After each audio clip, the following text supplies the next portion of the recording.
Hi, this is Rick Kua, and you're listening to my good friends, Wild Man and Steve. Keep it right here. You are about to listen to the intersection of faith, talk, and music. The Wild Man and Steve show starts right now.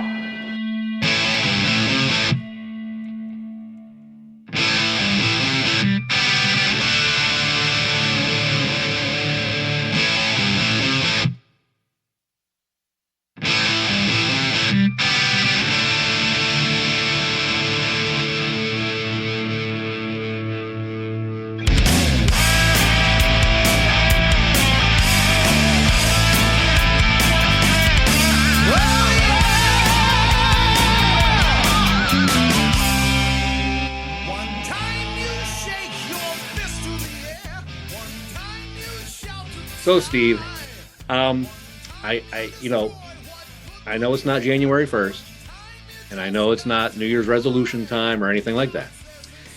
But I do want to let you know that I believe I'm on the verge of turning over a new leaf. You're going to start showing me respect? Exactly. Wow. I'm not going to dog you anymore because, and here's the reason. What now? Okay. Now, when I say that, okay, I said I'm on the verge. Okay. So I'm not like making a full commitment today. The reason is because, we get on here and, I bust on you, you bust on me.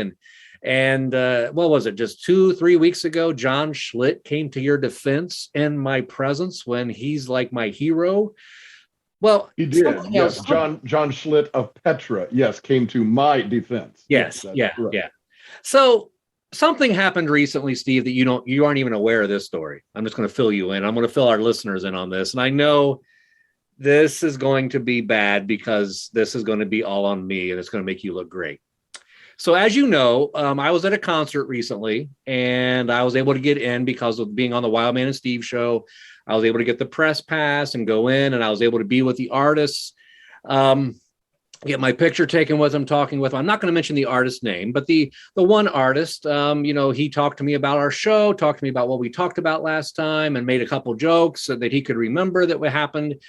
And so as we were leading up to that event, I was emailing the management and emailing the organizers of the event saying, hey, this is Wild Man of the Wild Man and Steve show.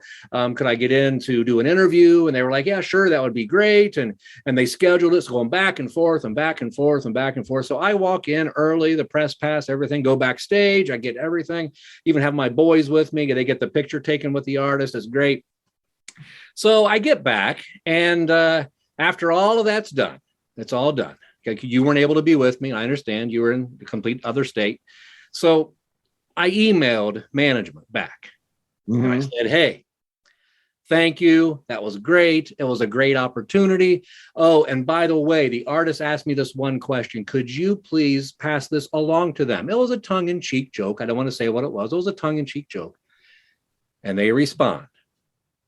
Keep in mind, this whole time I've been saying, it's my signature at the bottom of the email, Wild Man.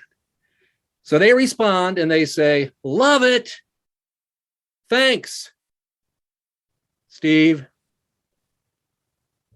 Yes. You realize what this means is that for all of our clowning around, the artists themselves recognize that really I'm the talent on this. Wait. It wasn't the artist. It was the management. Well, even still, management who has an eye and an ear for talent. Something tells me you had something to do with this. Absolutely nothing. Of course not. Yeah, you had nothing to do with them mistaking Wild Man in big letters for Steve. You had nothing to do with it. When we finally turn this into the Steve show, I promise I'll still have a spot for you in the organization, Wild Man. This opening was hard for me to do.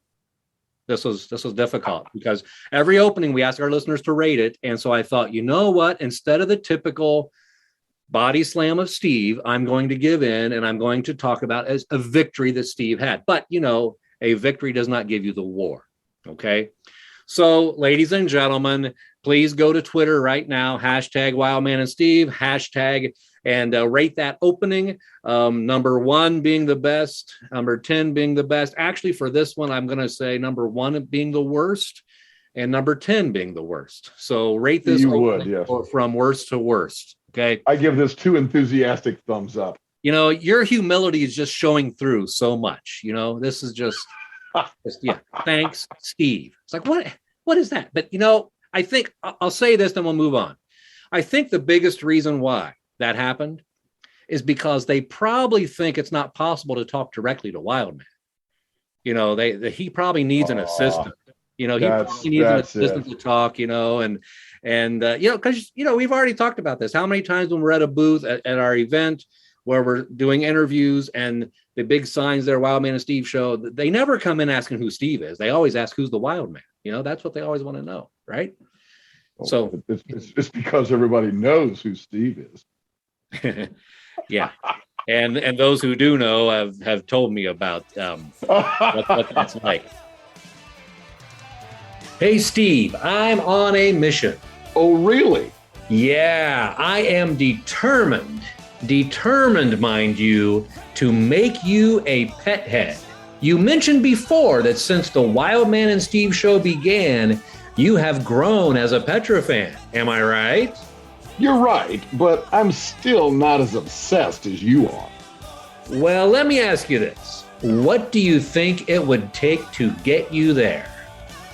Look, I'm not sure that's possible. You know, I mean, you had a different experience growing up that I just didn't have with them, which is great, but it's not like we can go back in time. Would you welcome with me from Nashville, Tennessee, the Beat the System Tour 1985 with Petra. Dude, this concert is gonna rock. You're telling me. I'm telling you, man, welcome to the world of being a pet head. Okay, here we go.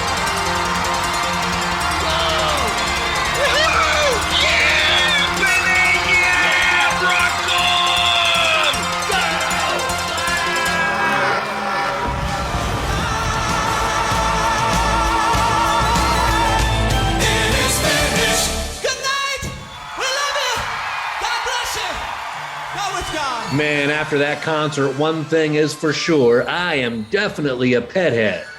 Oh, yeah. Wildman? Wildman, you kind of zoned out for a minute. Where were you? Sorry, man. I was captured in time and space. You too can be captured in time and space by experiencing Petra's DVD and full concert CD with that title. Enjoy this monumental concert from 1985, which literally let the world know who Petra was. This is for all you pet heads like Wildman, and for people like me, almost pet heads. Legendary concert by a legendary band. Pick yours up at girdermusic.com today, and be sure to use the code Wildman and Steve for 10% off your entire order. Go there today. Wildman, you still with me? Oh, folks, he's leaving me again. Wildman. Oh, Wildman.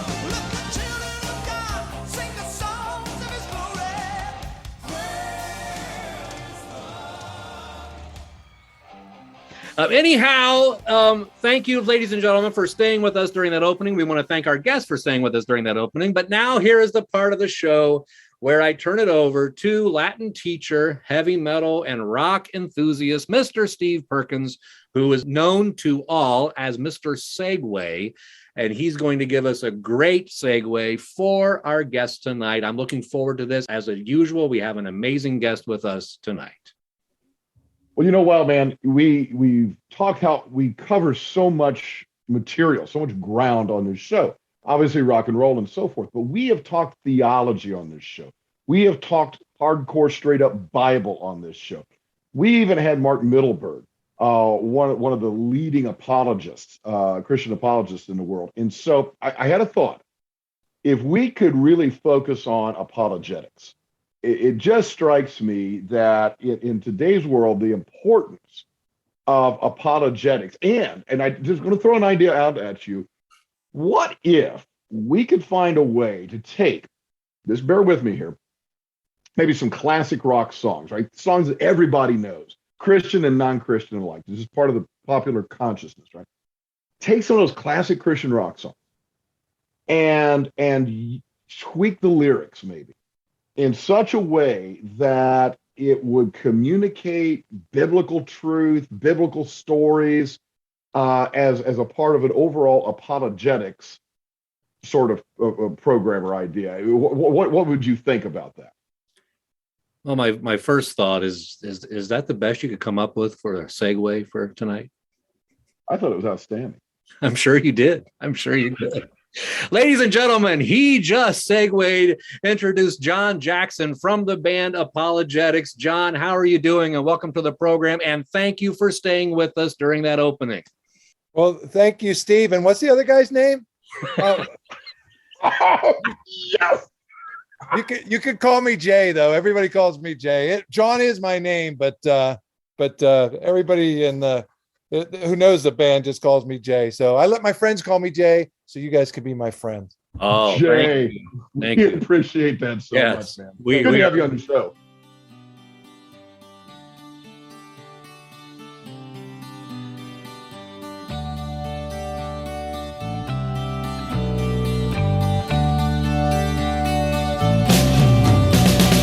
I woke up this morning with the Son of God. It turned out he knew me and called my name. You're lost, he said, but I can heal your soul. And now my eyes see a different way.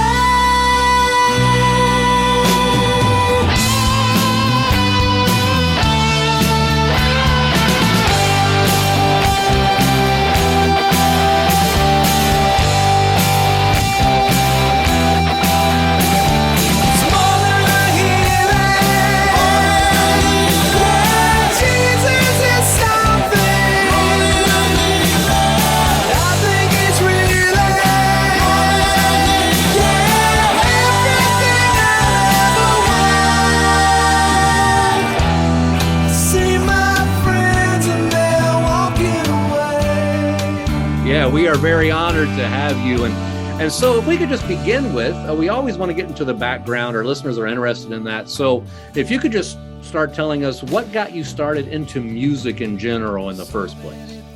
Sure. I started, I had 3 older sisters. They were 10, 6, and 8 years older than I was. So they were already active in things, and they were all in the school musicals and in chorus. And they had all kinds of albums. I grew up in the I was born in 1964. So my sisters had all the prerequisite girl albums of the early 1970s, Carole King and Joni Mitchell and Carly Simon and Cat Stevens, James Taylor. So I heard that, but my mother was very much into Broadway musicals, and so were my sisters. So we heard Jesus Christ Superstar, Godspell, a zillion other, Camelot, a zillion musicals. So, and then I was at the mercy of whatever was on the radio. The first songs I remember knowing all the words to were like early mid 70s stuff like The Night Chicago Died or Billy Don't Be a Hero or Seasons in the Sun, these kind of things. But I never realized I could control the radio dial for myself until about 1977. I started turning it on myself and listening to things, and I just loved it. I went out and started buying 45s, and I discovered the Beatles soon after that. A lot of people think Brian Epstein was the one who discovered the Beatles. It actually was me in the winter of 77 through 78. There you go. No, but that's when I found out about the Beatles, and I was just a maniac. If you were alive during that time, I was going to pump you for information. What was it like? Did you watch the Ed Sullivan Show? Who's your favorite Beatle? Do you think Paul's really dead? And 1, 2, 3, 4. CNX 17, but there's no aspirins, and a check the book.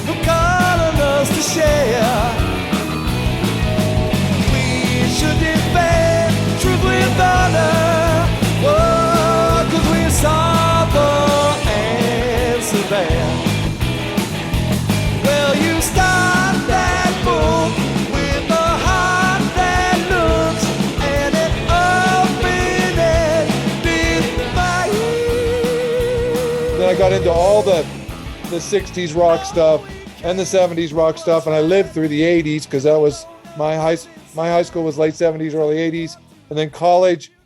And then what happened was when I was in the early 80s and stuff, I had a friend who played electric guitar. He was really good. And I like to sing, but aside from entertaining kids on the neighborhood playground by singing words in the 70s, I was a little shy, but he encouraged me to sing. He saw I had a voice. And so I started singing rock songs with him. And my senior year, things changed. I had glasses all my life, not by choice. These days it's okay to wear glasses, but back then when you're 6'6", as I was, and well, I am now, but I was still always the tallest kid, and you're wearing glasses and you're thin. It's not cool when it's not your choice to wear glasses. and so I begged my parents to let me get contact lenses my senior year. And I got contact lenses for Christmas, and it inspired me to try out for the senior play. And I ended up getting the lead male role in the musical. I never expected that to happen. And I tried out for a rock band that's with some guys I knew from art class and from consumer math class. I usually was in the advanced classes, but I begged my dad to let me go in the consumer math class. I learned more in that math class than any other math class. And I also made connections with these kids who were in rock bands. And I tried out for them. And the same week I got the lead role in the lead male role in the senior play, I debuted with this rock band.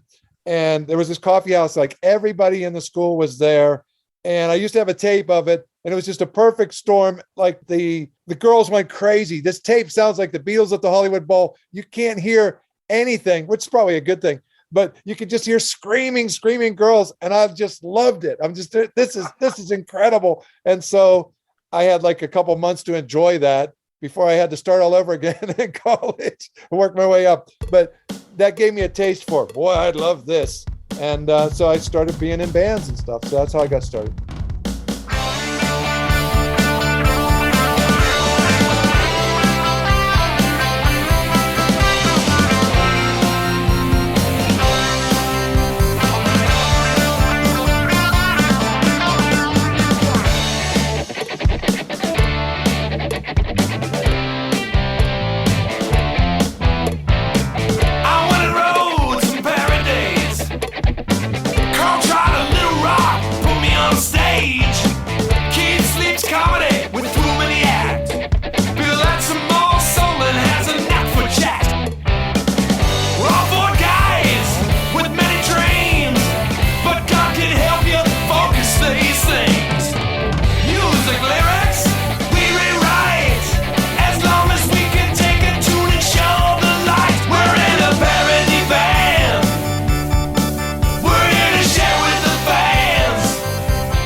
You obviously were referencing, the great secular music of the 70s, and we're huge fans of that. So many of our listeners are as well.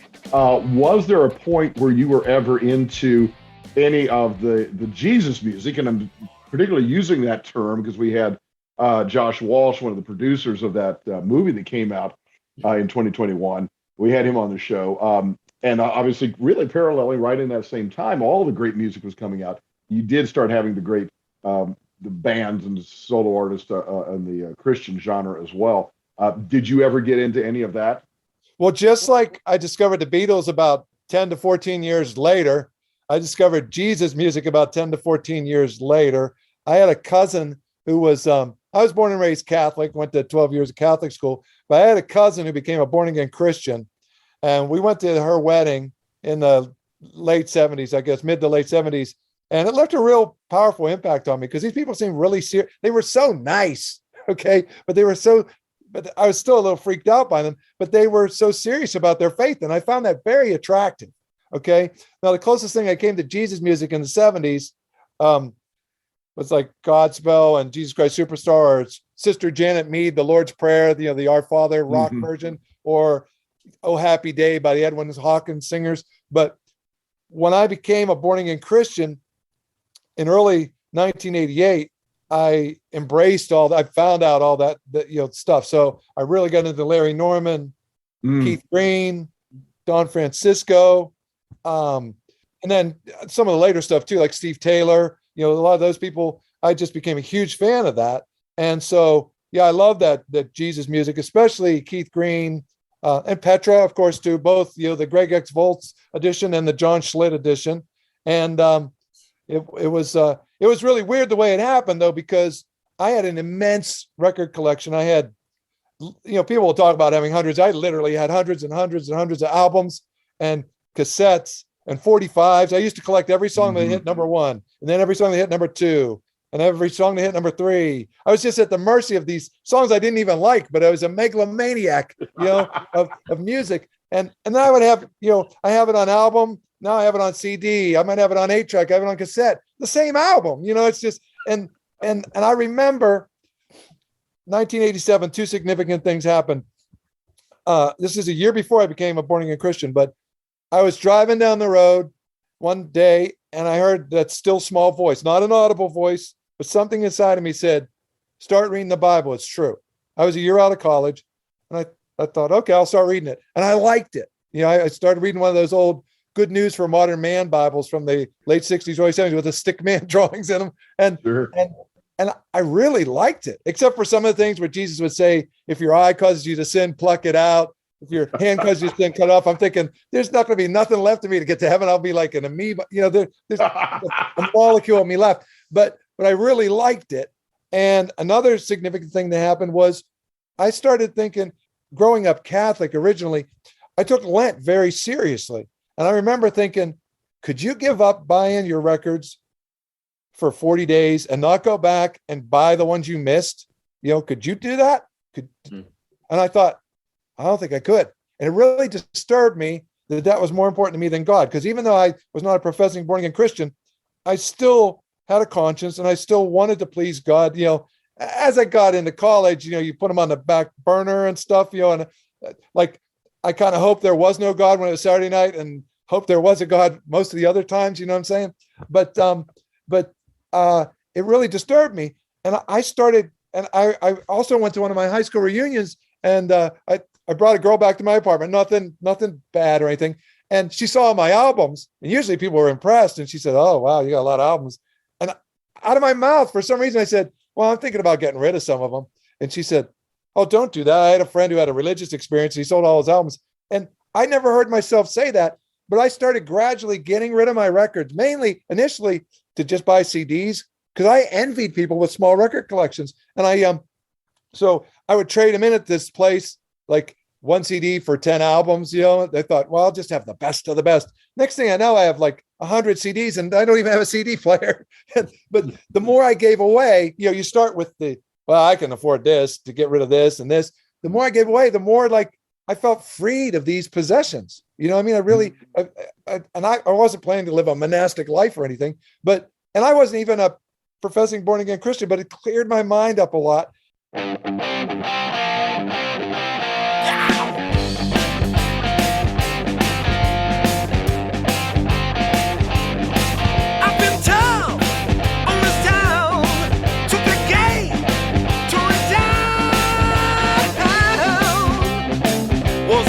Just too much. I was bored, let my hair down. I'm just looking for a brush. Burn the bad, got 'em good. Tie those foxes, firewood. Baby, that was too much. I was bored, let my hair down. I'm just looking for a brush.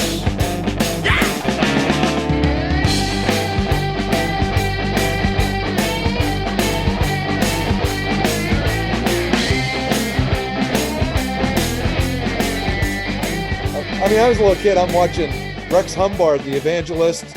I'm a little Catholic kid. I don't even know who the heck this guy is. I'm watching Catherine Kuhlman, and they probably gave altar calls. And I'm a little kid. I wants to please God. I probably said the sinner's prayer, those times. But when it really happened was 88. I was in an empty church, Super Bowl Sunday, and I excused myself from my girlfriend's apartment, which was next to the church. We were in a relationship we shouldn't have been in, and I walked in this empty church and just poured my heart out to the Lord and said, if there's a hell, I got a feeling I'm going to go, even though a lot of people see me as a very moral person, and I need you in my life. And a year earlier, when I started reading the Bible, I was trying to make myself good enough for God, and I finally gave up.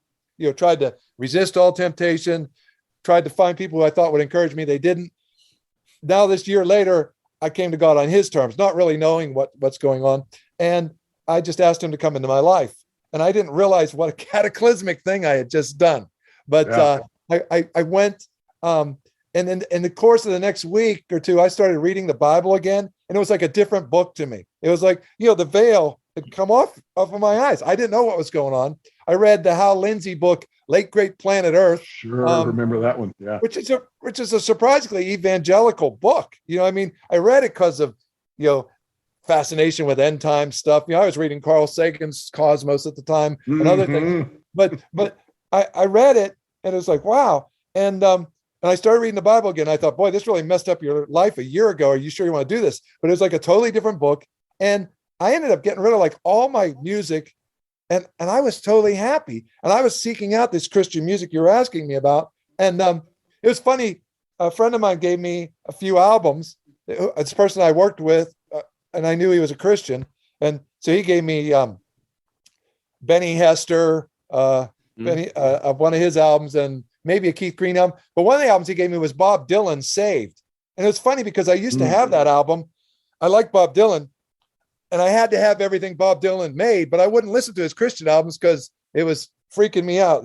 They're attracted to crosses, but you're like, stay away. And I was listening to his album Saved, and the song Saved came on. And all of a sudden I got goosebumps on my arms. I'm there. That must have been what happened to me because I didn't know what born again meant.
Even though I can see, God, I was a reporter in college and God had me cover the newspaper, but God was the one doing it, had me cover Josh McDowell speaking about evidence for the resurrection.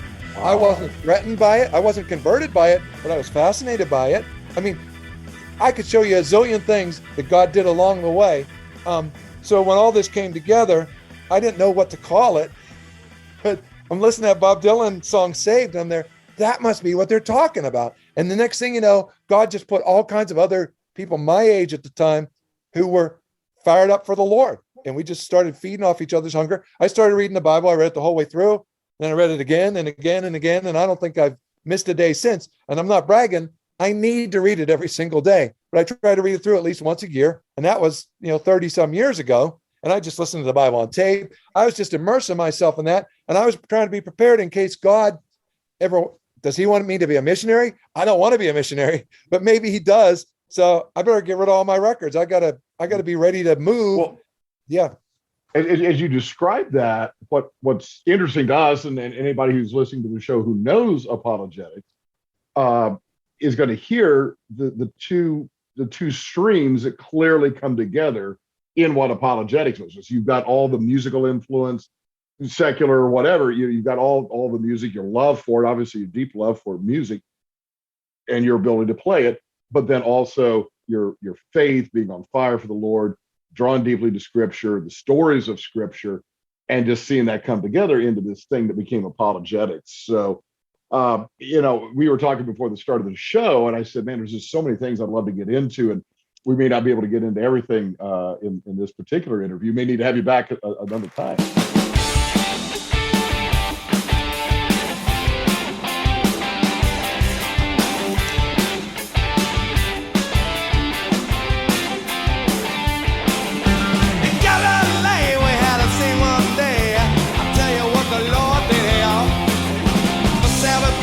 In a synagogue, when a withered-handed fool appeared. The poor man was suffering, but the Pharisees did nothing, and they all waited for Jesus there. Jesus broke through their traditions and rules. The hand was diseased, they repaired. Oh, don't give us none of your regulations. I'm happy with your hypocrites. Sabbath is quite alright for nice and get a little practicing. Man, they're getting spoiled now that Jesus came. God just heals them left and right. Sabbath is quite alright for Christ. Sabbath is quite alright, alright, alright.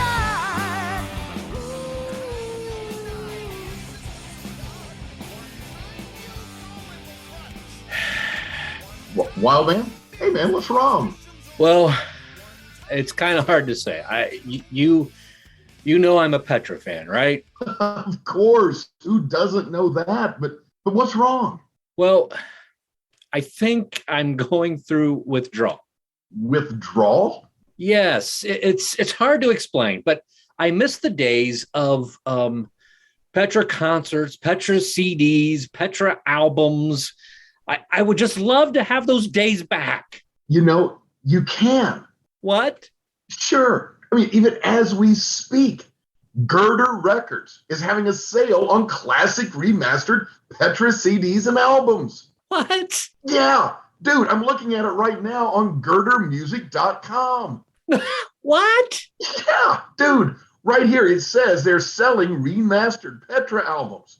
Like, Washes Whiter Than? Oh.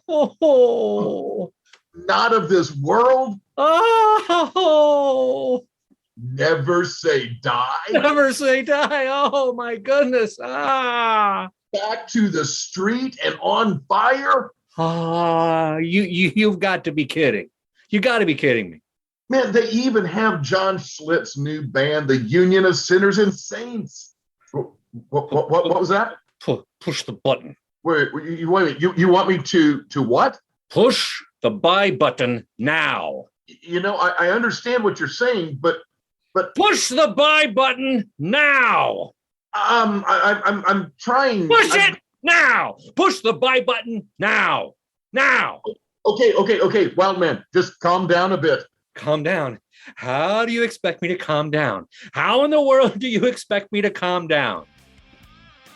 Buy your favorite Petra albums now, remastered, complete, with limited trading cards. Click the buy button now at girderrecords.com. Push the buy button now!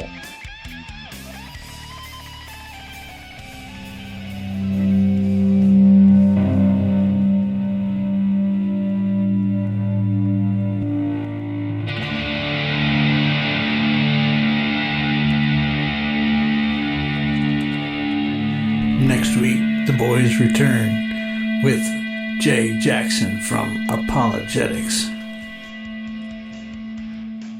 The Wild Man and Steve Show is now partnering with New Release Today. Find out more about them at newreleasetoday.com. And don't forget to check out our website, where you can also leave us a review at wildmanandsteve.com. Thank you for listening, everybody, and we will see you next time.